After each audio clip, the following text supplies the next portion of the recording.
So hello everyone, welcome to EduTap. I am Surbhi and this is Perspective 360 Degree, your one-stop solution for current affairs, descriptive writing and answer writing evaluation.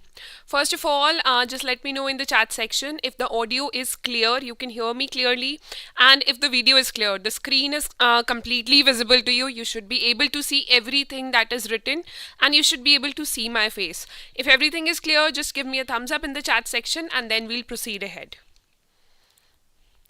Okay, Pratul Shekhar, good evening. Pratul Shekhar, if you could let me know if if there is an all clear signal from your end, then we'll proceed further. So guys, I'm waiting for your responses. There is always a delay in live sessions that any YouTube channel is conducting. So there is always some level of delay between what I say and at what time do you get it. So ignoring that, all right. Thank you, Pratul. Thank you for giving a thumbs up. So it has been long since we had a live session. The previous two sessions were recorded, and hence a live interaction could not take place. But we tried our best to deliver the best content possible. In fact, many of you have given your reviews regarding the previous topic that we conducted, previous discussion on global economy. The speech that was given by RBI's governor recently at one of the international conferences, and that has a lot of key takeaways for you. Kindly refer to the previous discussions also if you are a newcomer to Perspective 360 Degree. Giving you a brief gist of how do we proceed. See, if you're preparing for regulatory bodies exam or any other exam in which descriptive writing or answer writing is a component and you need to ace it to get it to the final list, to make it to the final list, then Perspective 360 Degree is for you. On alternate days, that is Mondays, Wednesdays and Fridays at 5 p.m., we take one question from current affairs and we frame an answer for it. That is, descriptive writing is practiced on Perspective 360 Degree live. You do that with me. After studying the topic and writing an answer on it, you write your own answers and post them in the comment section under this video in the next 48 hours. What happens when you post these answers? What happens is our team experts get to your answers, they read your answers, they evaluate. You can practice descriptive writing with us and improve your chances of making it to the final list.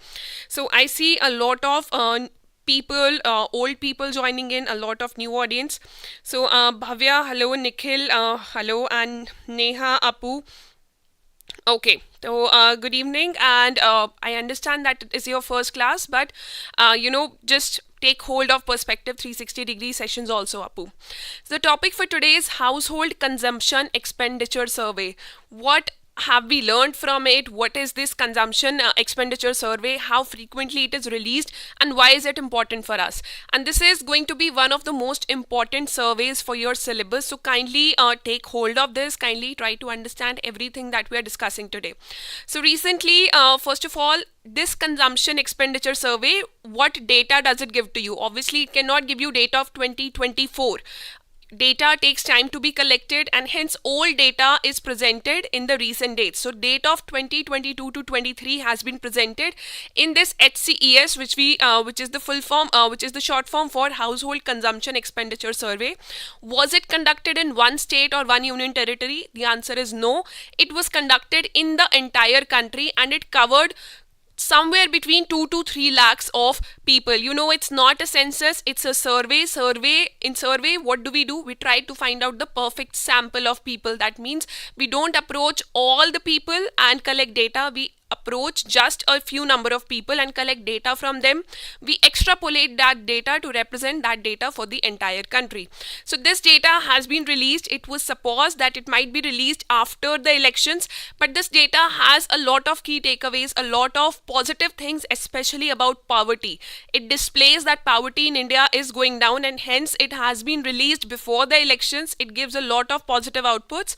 So first of all, recently it has been released and hence all newspapers have been covering it, have been deciphering it, whether you look at Economic Times, Indian Express has released multiple articles. In fact, on an everyday basis, they're trying to decipher what this survey particularly means. 5 questions, the Household Consumption Survey, Household Consumption Expenditure Survey 2022 to 23 answers. So we'll cover all the 5 questions, but first of all, before beginning, there is a differentiation between census and surveys that should be clear to you. Also, it has been in news that the census which was supposed to be conducted in 2021 has not been conducted. Hence, India is in a problem. India is making policies which are not based on recent data. India is moving into a direction which we don't even know, because we don't have the recent data that comes to us from the census. We have only survey based data. Census goes to each and every person in your country, and data is collected from each and every person. But in surveys, data is not collected from all the people. I'm repeating it again.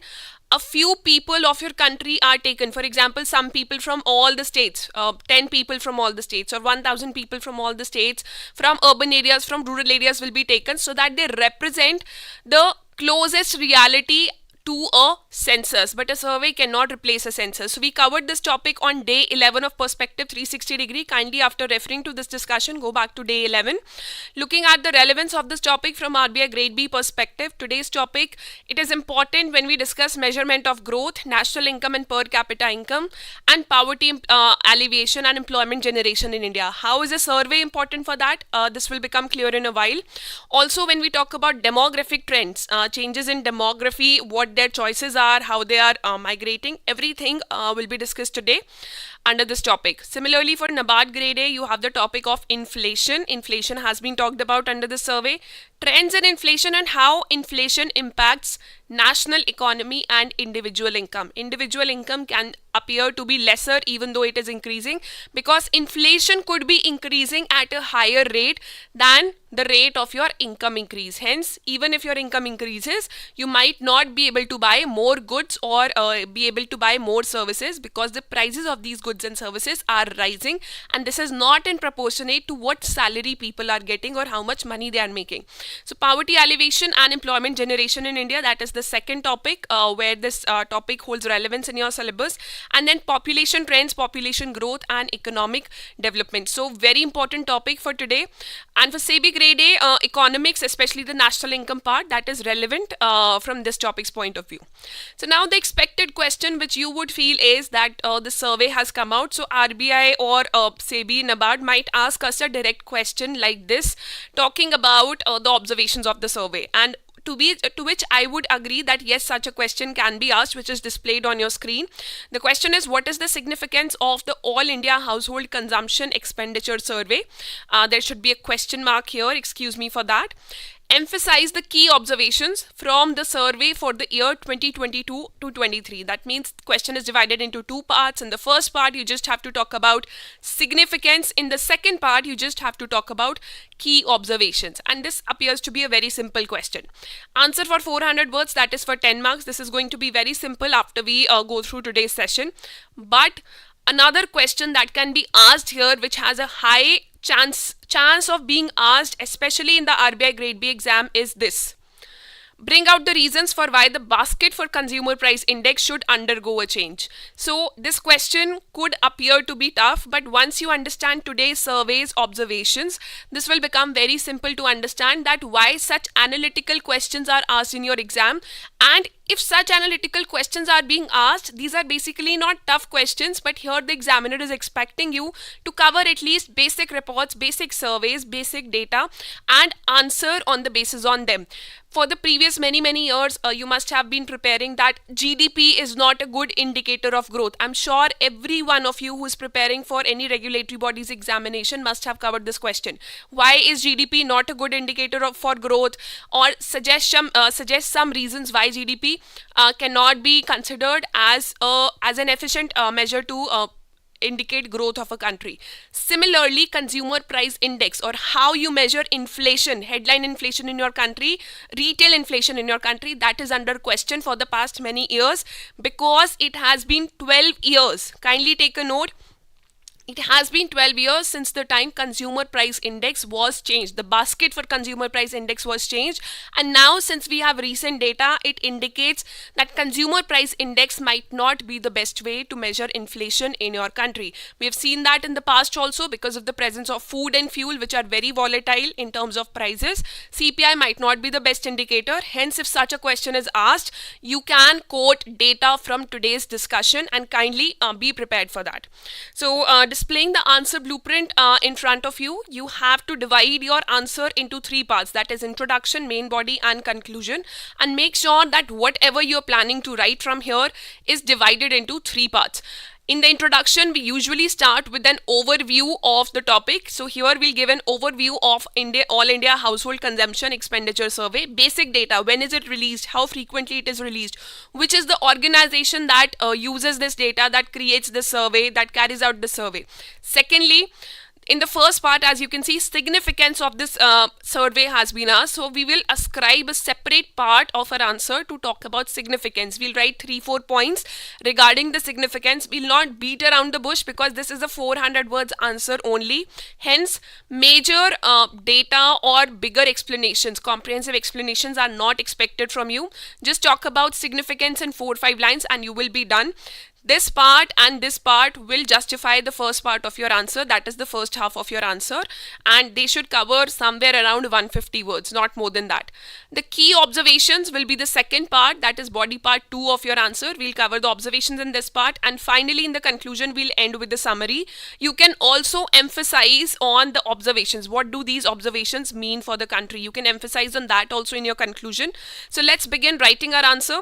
Before that, if you have anything to add, then kindly let me know in the chat section. Okay, Apu, I'll take this in the end. Yes, absolutely, Rohit, that's enough. And Sankaru Rao, hi, Vihar, Veenu ma'am, hello everybody. So now in the introduction, first of all, give a brief overview of HCES. First of all, let me just tell you, National Statistical Organization, this is the organization which is responsible for releasing this survey. This survey is conducted, or the results for the survey are released after every 5 years. So go back to 5 years. When was the last time that the survey was conducted? It was around 2017 to 2018. It has been more than 5 years, 2017 to 2018, count 5 years, so 2022 to 23 data we have with us. Now, in 2017 to 2018, when the survey was conducted, the government rejected it like anything. The government said that the survey does not indicate true picture. Now, you must have heard a lot of thinkers or a lot of economic experts saying after every survey that this survey does not indicate true picture. For example, poverty levels, poverty estimation has been carried out in the past. Our January Perspective 360-degree sessions were focused on how poverty levels have decreased. The economic survey that was not released, but the Indian economy, the book or the PDF that has been released by Ministry of Finance, that focused on how poverty levels have decreased in the country. But on the other hand, many economic experts are saying that government estimates are not real estimates of poverty, since these are based on surveys. So a lot of times opposition or economic experts might say that government is not giving true estimates of poverty. But in this survey of 2017 to 2018, poverty was indicated at a very high level. Consumption was not very good when it was conducted the previous time, and the government objected this. The government said this is not a census, it's a survey, and at that time demonetization had happened. So last time when the survey was conducted, the government said this data is not accurate. So it was also it was not taken a very authentic source of data, but this year the government has presented it again, and the output or the results or observations have been very positive for the country. In fact, you might see a lot of changes in your indicators like GDP, CPI, in how these indicators are measured. You might also see a change in base years, which has not happened for the past almost 1 decade. A change in base year has not happened for GDP or CPI. So you might see a change in that also. That's why the survey is very important. So talking about this, first of all, talk about how frequently it is released, which organization is responsible, and what does this survey indicate. As the name indicates, it talks about household consumption expenditure. What is the consumption expenditure of one household or of one family in one particular month? So households can be in urban areas, they can be in rural areas, they can be in northern states, they can be in southern states. What is the money that a particular household is spending on various goods and services in 1 month in a country called India? So that is what it is about, and this is what you have to write in your overview. So the CES or HCES is a quinquennial, that is recurring every 5-year survey conducted by National Statistical Office, that is NSO. Secondly, what does the survey do? It aims at generating estimates of household monthly per capita consumption expenditure. Kindly remember this for your objective part also. It does not take the expenditure of the entire family, it takes per capita expenditure. For example, if there are 4 family members in your house, then on you or on any members of your family, what is the average expenditure per month that is happening, that will be taken into consideration, and that will be published as the result of household monthly per capita it will be published as MPC, that is monthly per capita consumption expenditure.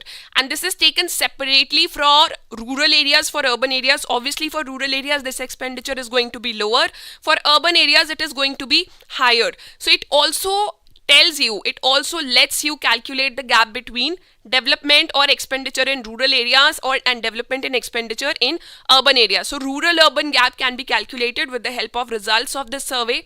Secondly, it also takes into account different socio-economic groups. For example, the richest people or the richest households in urban area and the poorest households in an urban area will be taken into account. So rich poor gap can also be seen with the help of this survey. So hence urban rural difference, urban rural gap, and secondly rich poor gap that can be seen for urban as well as for rural areas. So I hope there is clarity around this. We'll get more clarity as we move ahead.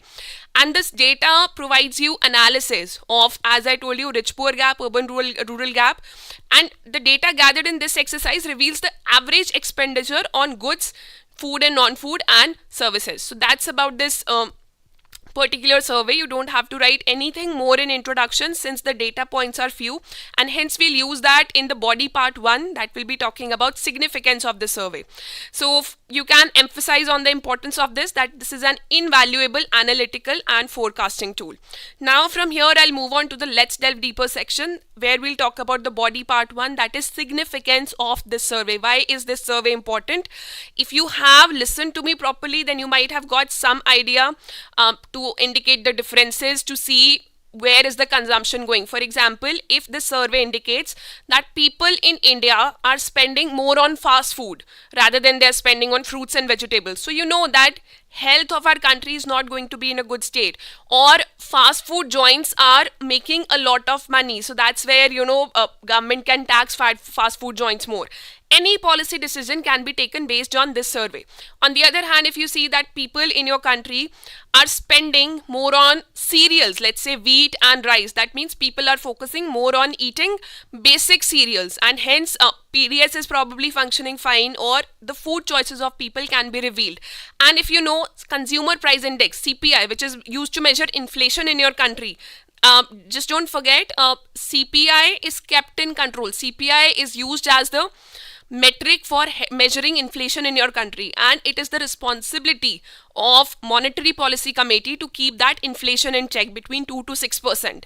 So this inflation has been crossing 6% bar, and that has been the responsibility of government and MPC to control it, and that's why you see that inflation right now is very, very high. Fuel prices are high, food prices are high, which creates problems for RBI as well as the government. So CPI, how do we measure it? That is also problematic because fuel constitutes a major proportion of CPI, and if petrol prices go up, then it's a problem for our country. That means inflation goes up. Secondly, food, that also constitutes a major proportion of CPI.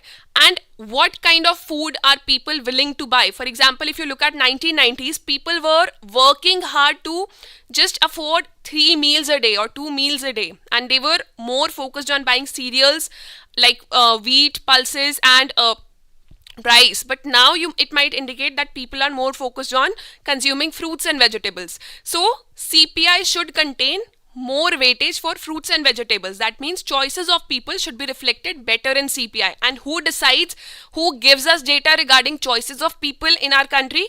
It's this particular survey that gives us data regarding choices of people in our country, and hence CPI can be edited based on the observations. So what is the significance of this survey? First of all, it it is important in measuring the demand dynamics of the economy. Where is the demand of the economy heading towards? What kind of preferences are people making? Secondly, understanding the shifting priorities in terms of baskets of goods and services. So first of all, where is the demand? Secondly, is the demand shifting from one type of good and services to another types of goods and services? As I told you, from cereals to fruits and vegetables. Is that shifting? Or people now, they're more aware about protein-based products. So protein-based food products, are they shifting towards consuming more protein-based diet? That could be milk, that could be eggs, that could be non-vegetarian foods. So if people are more aware of that, that means they will buy more of such food items. So that shifting priorities will be indicated in this survey. Then it also helps in assessing living standards and growth trends across multiple strata. Obviously, it indicates how much money is spent by one individual in a rural area or an urban area in a particular month. So if that money spent is increasing, then there can be two reasons. Either your inflation is rising, secondly, or people have more disposable income to spend on what they are spending. Fourth, it helps policymakers spot and address possible structural anomalies that may cause demand to shift in a particular manner. For example, if people, they're spending more on protein-based products, then policymakers know that, dietary preferences in our country are changing. Hence, protein-based food products need to assume more importance in the CPI basket. Then providing pointers to producers of goods and providers of services. So based on the demand, the supply can be adjusted by the suppliers also. Then it also helps us rebasing the GDP and other macroeconomic indicators. So the base year for GDP and other macroeconomic indicators like CPI, WPI, that can be changed and it can be adjusted, and it should be adjusted from time to time, because the value of money, that does not stay the same. The demand and supply of a particular good, that does not stay the same in an economy. So it has to be changed, and now it is high time that in the next few years you might see base years being changed. So now, if you have any doubts till this point, kindly let me know in the chat section. Otherwise, we'll proceed to body part 2, that is observations.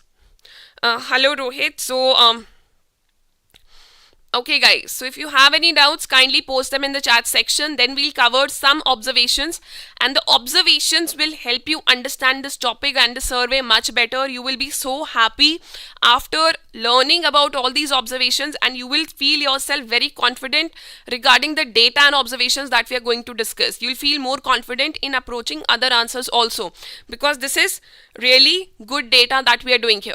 So before you send me any doubts, I'll keep on taking the doubts side by side before you send any of them. The first observation that has been made is there is rise in monthly per capita consumption expenditure. So the amount of money that one individual in any household is spending per month, that has increased. Increased from which date? Obviously from the previous data, from 2017-18, from that time it has increased. Also, it has increased from what it was in 2004, 5, 2011, 12. So from all the previous data, we have seen that there is rise in per capita consumption expenditure. Now I told you, expenditure rises in two cases. If you were consuming, let's say, petrol, if you were consuming 1 liter petrol per month as an individual in your life, so on any given month you were consuming 1 liter petrol. So if the prices of petrol have gone up, but your need has remained the same, that means you will be spending more money on the same amount of petrol. So one reason can be inflation, that the prices of goods and services, they have increased. The second reason can be that the amount of money people have to spend on themselves, that has gone up. So it has been seen that both are the cases. Inflation is definitely out of control. We are trying to control it after the COVID-19 pandemic and the Russia-Ukraine war. So inflation is one of the reasons, but it has been seen that inflation has increased. How many times inflation has increased? Just 2 times from what the previous data suggested. So the previous data where we are comparing it, inflation has doubled from that time, or inflation has gone 2 times more than what it was previously. But the expenditure has not gone up 2 times. That means the expenditure which has risen is not just because of inflation. The expenditure has gone up 3 times than what it was before. That means it also indicates that yes, inflation has caused the rise in expenditure from people's salary or people's pockets, but secondly, people have more money now. People in your country, citizens of your country, have more money now to spend on a monthly basis. So that's a good news. That means living standards in India, they are improving. All right, so that's very important, a key takeaway. Kindly note that, and if you have any doubt regarding that, do let me know. I will repeat that for you. So in urban area, we witnessed a 33.5% increase to 3510 to rupees 3510. What is this money? This is the money spent by one individual in an urban area in the years of 2022 to 23, or in the previous 5 years. And in rural areas also, the money that was spent by one particular individual consumption expenditure in a particular month, that has increased by 40%. That means it has gone up to rupees 2008 rupees. And this data has been compared with the data of 2011 to 12. So from where have we seen this increase? 33% increase from which year? From 2011 to 12. So we are not comparing it from 2017 to 18 because of demonetization. Data was not very much accurate. So the report actually covers it from a much older data point. And it's the habit of every government that they try to they try to compare recent data to the years when they were not in power, just to show that the previous government was not doing good while our government is doing very much better. So if they compare it with 2017, 2018 itself, then there will be no change because the same government was in power. But if they compare it with 2011, 12, 2004 and 5, that indicates much more strong realities for the people, especially before elections. So rise in monthly per capita consumption expenditure has been seen in both urban and rural areas, and more so in rural areas. And I've told you the adjustment for inflation has gone up by 2 times, while expenditure has gone up by 3 times. So yes, living standards are improving. Then difference in average MPC between rural and urban households. Basically, this difference should decrease with time. That means difference in what one urban household is spending and what one rural household is spending should be decreased. We have to decrease the gap between urban India and rural India. We want to promote equality, financial equality in our country. So let's see. Yes, they say that the difference has narrowed. That means it has gone down to 71.2% in the latest data. And previously, again in 2011 and 12, what it was 83.9%. So it has gone down definitely. So the urban-rural gap, that is decreasing. This suggests rural consumption spending has risen. That means living standards in rural areas are increasing because they're consuming more. And during the previous 11-year period. So what kind of periods they compare, what year they compare, that is totally based on what the government decides. The ideal for you would be that you compare it with previous data, previous 5 years, because it's easier for you to understand. But I've told you that why government is comparing it with 2011 and 12, because almost it's a decade older. Secondly, the previous government was in power, so it shows the present government in a much better picture. The third one here is average MPC of the bottom 5% of rural population and of urban population. As I told you, this survey also takes into account various socio-economic groups of the country. So the richest people and the poorest people are taken into account, and the gap between richest and poorest people is then measured. So what is the gap between richest and poorest? Let's look at it. So the bottom 5% of rural population, here we are talking about rural areas. So to look at bottom 5% of rural areas, let's say this is rural area. So this is R, and talking about bottom 5% of rural population has an average MPCE of rupees 1373 rupees, that is 1373, while the urban population has a higher one. So that means urban people are spending more. So the poorest people in rural areas, they are much more poorer based on their spending, and the poorest people in urban areas, they have a little more expenditure power, or secondly, the same products in urban areas could be expensive. Alright, so this data, exact points you don't have to remember, just remember that there is a difference between poorest of rural areas and poorest of urban areas. Then the top 5% of rural and urban population has an average MPCE of, this is the money that is spent by the richest person in a rural area in a particular month. And this is the money that is almost double in urban areas that an individual in urban area is spending per month. So that this is almost double. So you can see there is not much difference between poorest people in urban areas and rural areas, but there is a lot of difference between richest person of rural area and richest person of urban area. That is almost double. So MPC of top 5% of rural population is 7.6 times more than its bottom 5%. That's again more data. It's comparing it with the poorest of urban areas and poorest of poorest of urban areas and richest of urban areas. So you can look at this, but this much data in detail would not be required. This is just for your reference.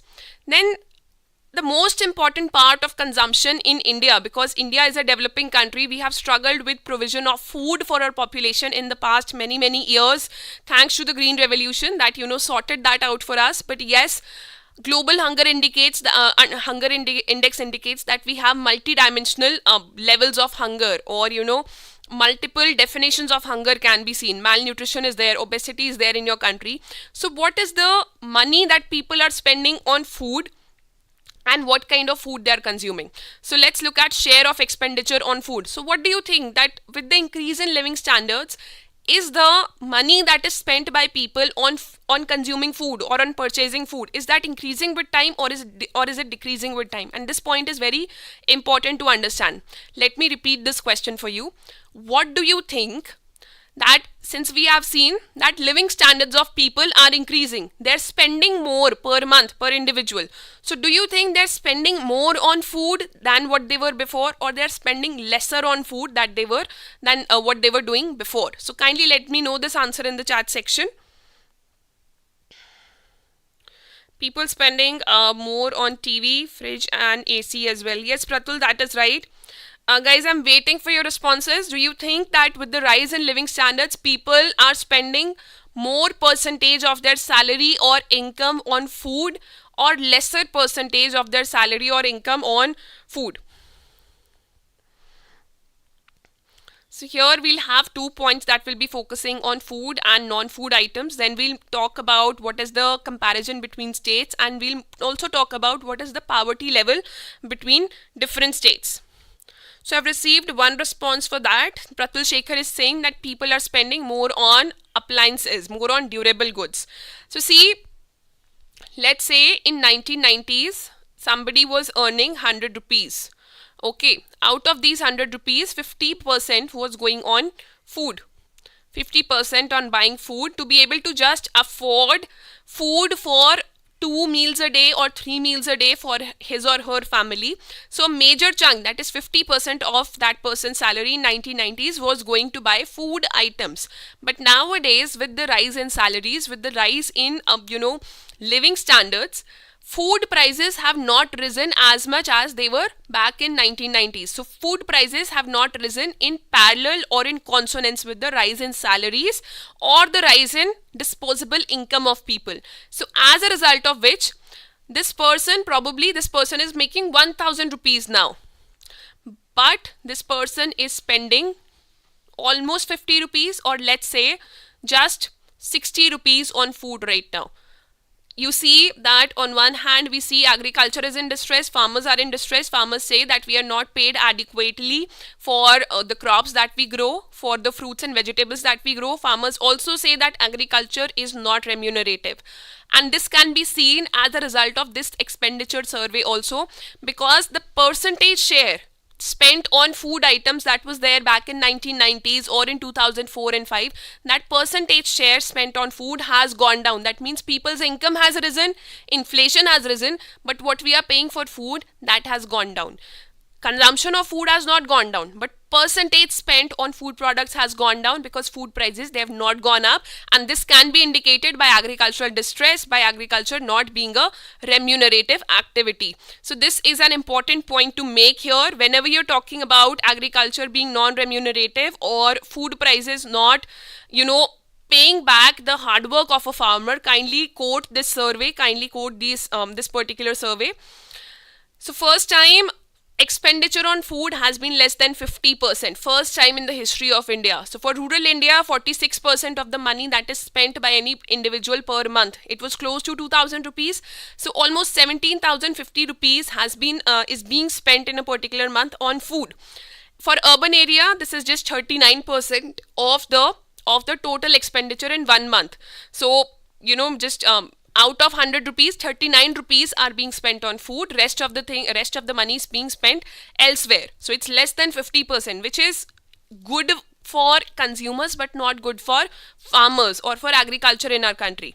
So in 2011 to 12, this percentage was much higher. It was 52.9% in rural India and 42.62% in urban area.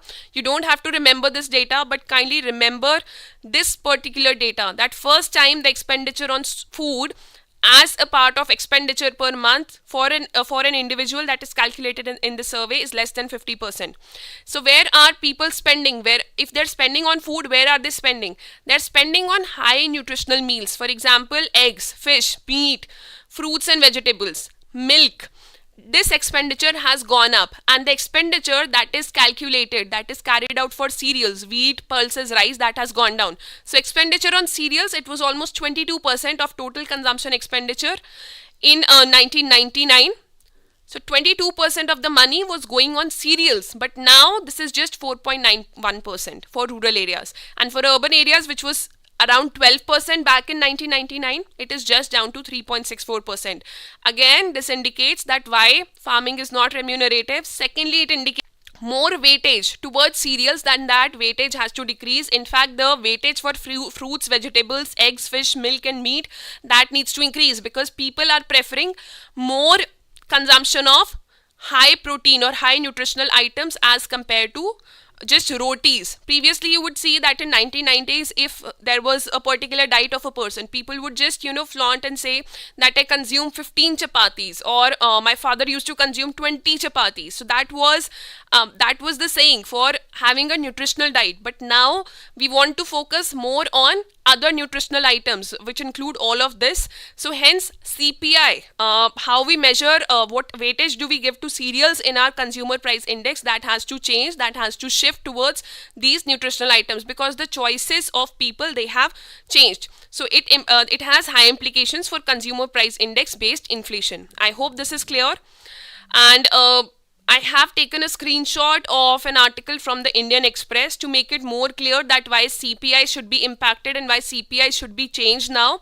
And you can read this out from the PDF that will be shared by tomorrow morning.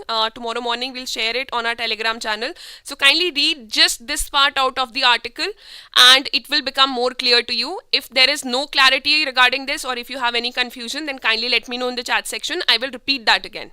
Then consumption expenditure on non-food items. What are the non-food items which have seen an increase in expenditure? That could be on mobile phones, TV, other durable goods, spending on conveyance, scooty, bike, EVs, hybrid vehicles, cars, or, just commuting through public transport, consumer services, durable goods, TV, fridge, ACs. That expenditure has gone up per month. Then comparison among states. Amongst the states, the per month expenditure is highest in the case of Sikkim. It's a state that leads you towards northeast. So the expenditure is highest in case of Sikkim, and we expected that probably a very a highly developed city, like for example a city in Kerala or a city called Delhi or city of Mumbai might have the highest expenditure in the entire country, but it's in the case of Sikkim for both rural and urban areas that the highest MPCE, that is monthly expenditure, has been seen. So kindly remember this for your objective part also. And where have you seen the lowest expenditure? Chhattisgarh. Chhattisgarh, Jharkhand, they have a lot of minerals and these are poorer states. So lowest expenditure has been seen in the case of Chhattisgarh. The data of all the states is not very important, neither for objective nor for your subjective. Just remember these two states, the highest and the lowest, and you will be good to go. Then changing poverty metrics. What do you think poverty would be? Multidimensional poverty index of Niti Aayog, which calculates 12 indicators. It indicated that poverty has decreased in the country. Indian Economy, a report which was released in the place of economic survey, which was not released because of election year, that also indicated that poverty levels have gone down. What do you think are the observations of this particular survey? Do you think poverty levels have gone down according to the survey, or have they increased? So multidimensional poverty index indicated that poverty levels in your country are around 11%. This particular survey indicates that poverty levels at destitution level, where people don't have a home to sleep or people are dying of hunger, poverty level there is close to 5% only. So that means destitution in your country is ending. That means people are still poor. People could be above the poverty line but still be living in poverty, that they don't have, spending capacity for their wants, but they have basic needs of food, shelter, that and thanks to various schemes, various government schemes that are being run by various state governments and the central government. So these schemes have ensured that poverty levels are destitution level, where people just cannot survive, they have no means to survive, that has come down. So based on MPC averages, poverty levels are projected to be below 5%. Why do we say projected? Why do we say not indicated or are exactly below 5%? Because this is a survey. This is not based on calculations of data or collection of data from all the people in the country. So projections regarding poverty have been made, and these are lesser than 5%. So here, Niti Aayog's MPI indicated poverty levels to be close to 11%, because according to multidimensional poverty index of Niti Aayog, you have to possess assets as well. While this particular survey that we are doing today, it is just based on how much you are spending on for your consumption. So assets are not taken into account for this survey.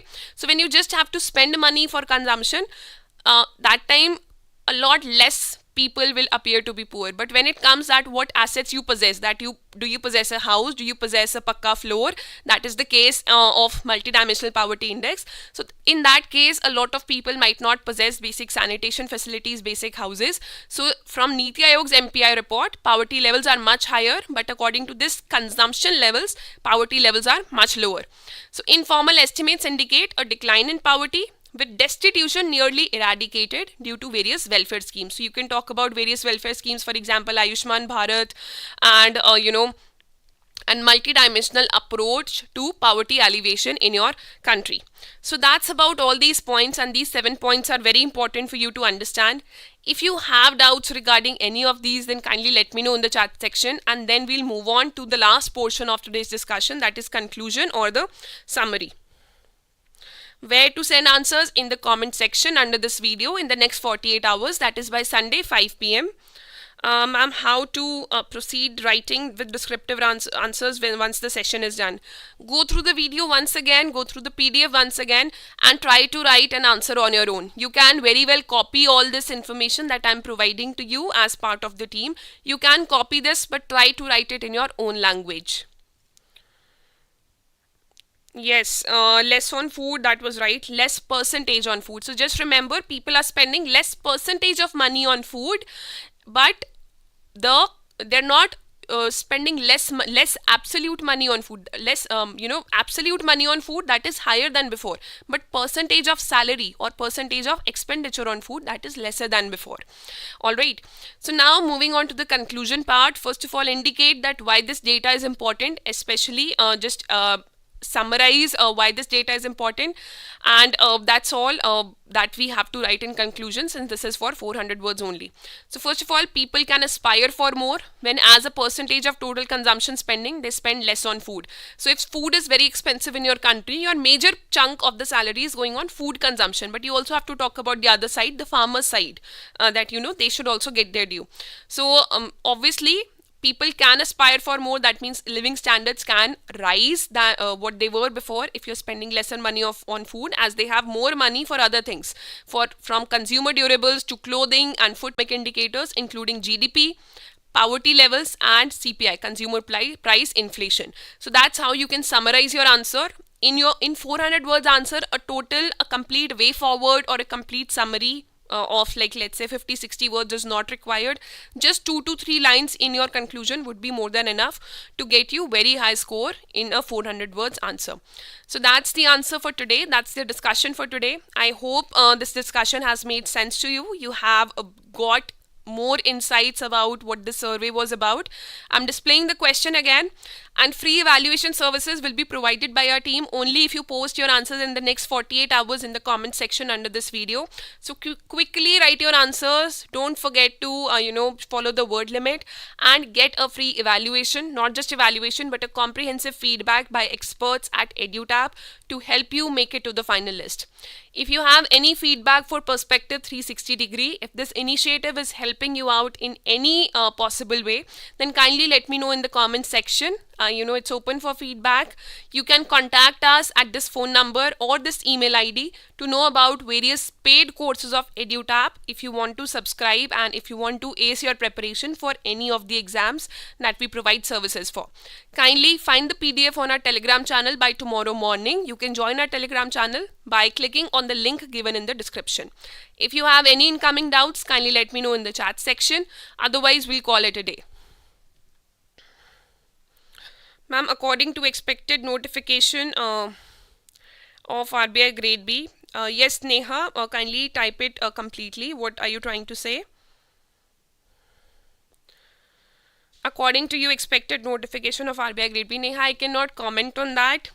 But whenever it is, Anchit sir would definitely let you know. He would, create a video for interaction with all of you.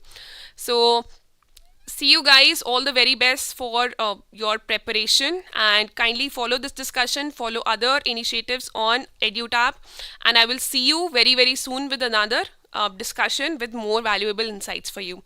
Take care and all the very best. Do we need to mention 2018? Why was it inconsistent? No, Pratul, that was just for your information.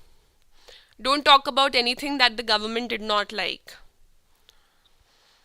Alright, so no more doubts coming, guys. So I will end the streaming by now. Okay. So take care, all of you, and all the very best. Thank you, and join me on Monday with another topic which will be very important for your syllabus. Take care and bye-bye.